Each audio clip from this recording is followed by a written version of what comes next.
Salut toi! Alors hier on était jeudi et j'étais pas là, et en fait ça fait déjà 2 ou 3 semaines que c'est comme ça. Mais attention, va pas croire que je pensais pas à toi, bien au contraire.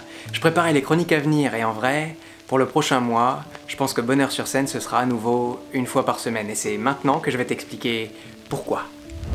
Et oui, parce qu'aujourd'hui je vais te parler de l'implication nécessaire à faire des chroniques hebdomadaires. Alors attention, hein, je veux pas me plaindre, je veux pas te dire combien c'est dur, tout ça. Non, ce que je veux te raconter, c'est que depuis que j'ai commencé cette chaîne, il n'y a pas un jour, pas une heure, où j'ai pas pensé à un sujet, à une idée ou à une façon de la raconter.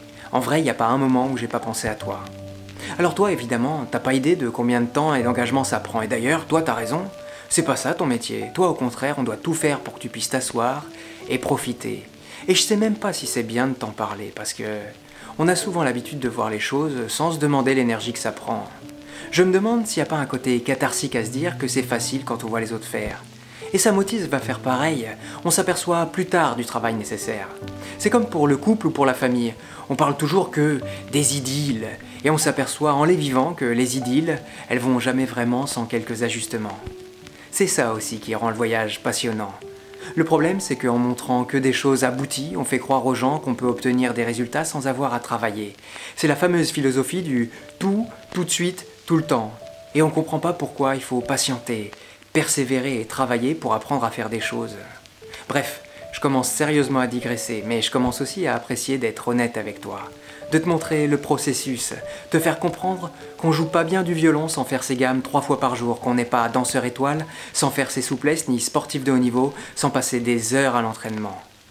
Quand on dit qu'il faut faire des sacrifices, c'est là qu'ils sont, dans le dévouement et l'engagement. Et puisqu'on en est à partager des idées, je voudrais te donner celle-ci. À quoi ça sert de se donner du mal pour créer une communauté si on ne s'occupe pas déjà un peu de celle qu'on a en priorité? Et en plus, est-ce que la famille, c'est pas la première des communautés, celle sur laquelle il faut à tout prix veiller? Bref, t'as compris où je voulais en venir. Avec les événements qui arrivent, je sais pas si c'était vraiment le meilleur moment juste avant l'été de se lancer dans 2 chroniques par semaine. Attention, je te dis pas que j'abandonne l'idée, je reviens simplement un peu à la réalité.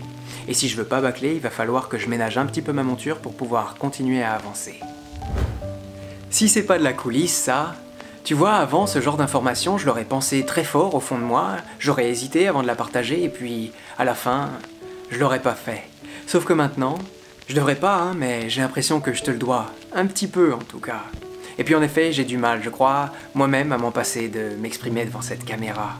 Et là, avec Billy qui grandit, Lulu qui grossit, je me suis dit que c'était le bon moment pour se rappeler que dehors, dans la vraie vie, il y a aussi une vie à vivre, dans la réalité.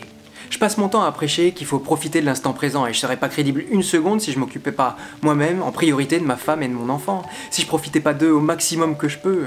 Parce que ma vie, c'est eux. On connaît trop de gens qui prêchent des bonnes paroles, mais qui au fond d'eux savent très bien qu'ils pensent oui, faites ce que je dis, pas ce que je fais. Et comme ma communauté, c'est aussi toi, un peu, eh ben je voudrais t'inviter à quitter ton écran pour aller dehors, respirer, ou aller voir un ami pour parler, ou regarder le ciel, réfléchir et penser, faire un truc en rapport avec la réalité, en osmose avec le concret.